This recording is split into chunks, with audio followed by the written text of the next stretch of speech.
তো কর্নফ্লাওয়ারগুলো আলুর মধ্যে এরকম লাগিয়ে নিতে হবে। তো দেখতে পাচ্ছ বন্ধুরা কত সুন্দর ডিজাইন এসছে, দেখতে পাচ্ছ।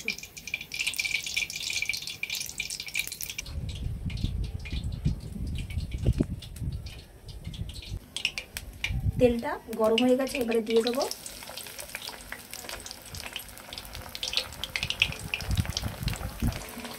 তো একটা সাইড আমার হয়ে গেছে আলুগুলো, একটু উল্টিয়ে দেবো।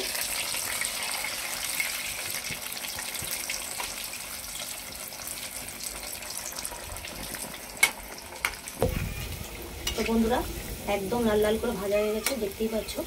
এবার এটাকে একদম তেল ঝরিয়ে তুলে নেব। আর কত সুন্দর দেখতে হয়েছে দেখুন।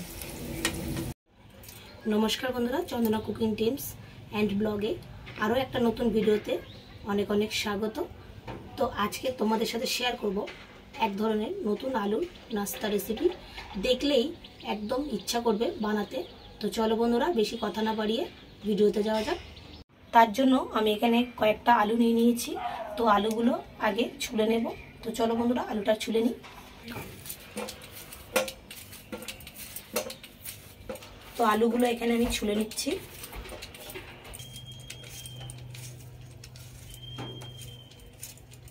আলুগুলো ছোলা হয়ে গেছে, এবারে জলের মধ্যে দিয়ে দিচ্ছি, ভালো করে ধুয়ে নেব।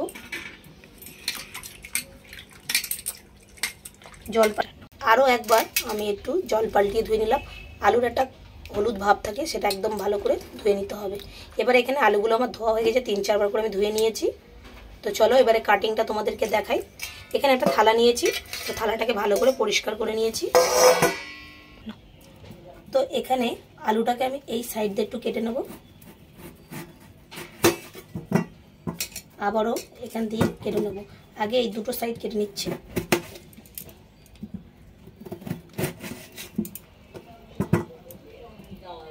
এইভাবে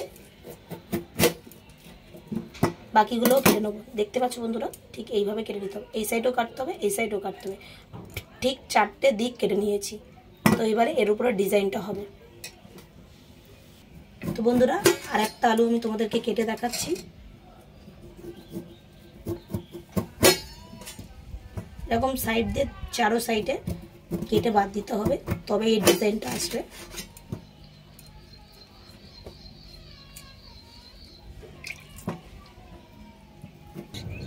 তো এখানে আমি টুথপিক নিয়েছি, কিন্তু আমি টুথপিক দিয়ে কাটবো না, তোমাদেরকে একদম সহজভাবে দেখাবো। এখানে সবার ঘরেই সাঁড়াশি থাকে, তাই সাঁড়াশিটা দিয়েই আমি তোমাদেরকে দেখাবো কাটিংটা। আলুটা ঠিক এই সাঁড়াশির মাঝখানে থাকবে, তো দেখতে পাচ্ছ বন্ধুরা। আর আলুটাকে ঠিক এইভাবে ধরতে হবে, সাঁড়াশি ধরে। চলো তোমাদেরকে কাটিংটা দেখিয়ে দিচ্ছি। সবার ঘরে টুথপিক থাকে না, তাই জন্য আমি এইভাবে বানিয়ে দেখাচ্ছি।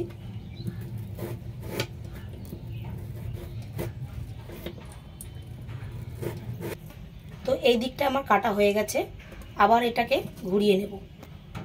এইভাবে ঘুরিয়ে আবারও কাটবো। সাঁড়াশিটাকে ঠিক এইভাবে ধরে নিতে হবে বন্ধুরা আলুর সাথে।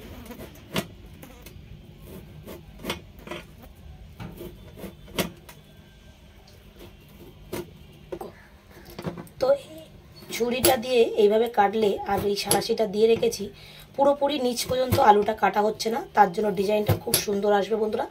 আমি আবারও আপনাদেরকে একটা কেটে দেখাচ্ছি, তো দেখতেই পাচ্ছেন। সবগুলো কাটিং হয়ে গেছে, আর দেখতে পাচ্ছ কত সুন্দর হয়েছে। এটাকে আমি কেটে জলে ভিজিয়ে রেখেছিলাম, আর এর জন্য বলেছিলাম সাঁড়াশিটা দিয়ে রাখলে একদম এই তলা পর্যন্তটা কাটা হয় না। দেখতে পাচ্ছ একদম সমান। এবারে চলো এর কোটিংটা করে নিই।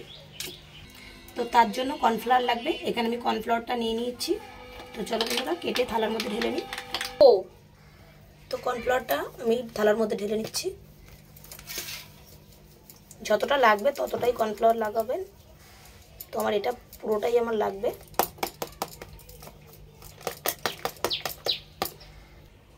এবারে স্বাদ মতো লবণ দিয়ে দিলাম, আর মেম্বার বুঝে আলুটা কমিয়ে বাড়িয়ে নেবেন বন্ধুরা। এবারে দিয়ে দেবো গোলমরিচের গুঁড়ো আর একটু কাশ্মীর লঙ্কার গুঁড়ো।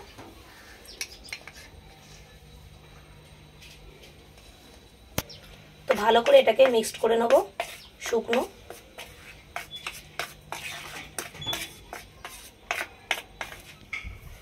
তো তো আলুর জলটাকে ভালো করে এইভাবে ঝরিয়ে নিতে হবে, একটুও জল থাকলে হবে না বন্ধুরা, তাহলে কর্নফ্লাওয়ারের মধ্যে দিলে একদম কাদা কাদা হয়ে যাবে। তো দেখতে পাচ্ছ, এবারে এটাকে কর্নফ্লাওয়ারের মধ্যে দেবো।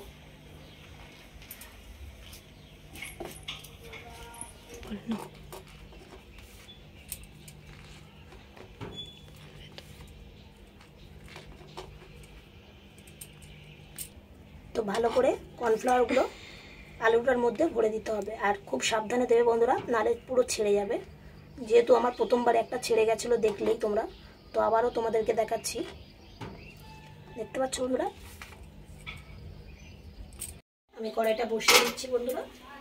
তো কড়াইটা গরম হয়ে গেলে দিয়ে দেবো সাদা তেল।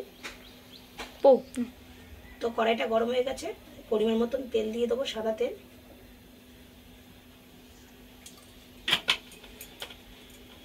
তো কর্নফ্লাওয়ারগুলো আলুর মধ্যে এরকম লাগিয়ে নিতে হবে। তো দেখতে পাচ্ছ বন্ধুরা কত সুন্দর ডিজাইন এসছে, দেখতে পাচ্ছ।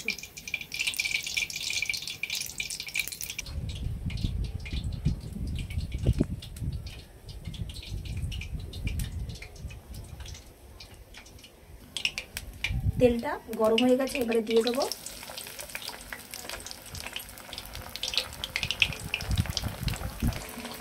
তো একটা সাইড আমার হয়ে গেছে আলুগুলো, একটু উল্টিয়ে দেবো।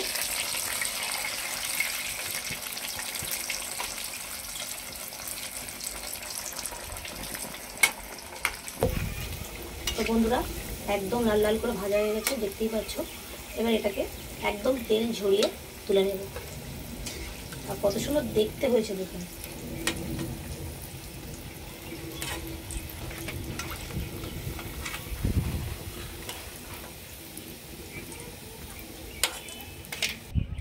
তো বন্ধুরা পুরোপুরি ভাজা হয়ে গেছে, দেখতে পাচ্ছ কত সুন্দর লাগছে। ভিডিওটা কেমন লাগলো অবশ্যই কমেন্ট করে জানাবে। ফেসবুক থেকে দেখে থাকলে ফেসবুকটাকে ফলো করে দেবেন, ইউটিউব থেকে দেখে থাকলে ইউটিউবটাকে সাবস্ক্রাইব করে দেবেন। তো ভালো থাকবেন, সুস্থ থাকবেন, ধন্যবাদ।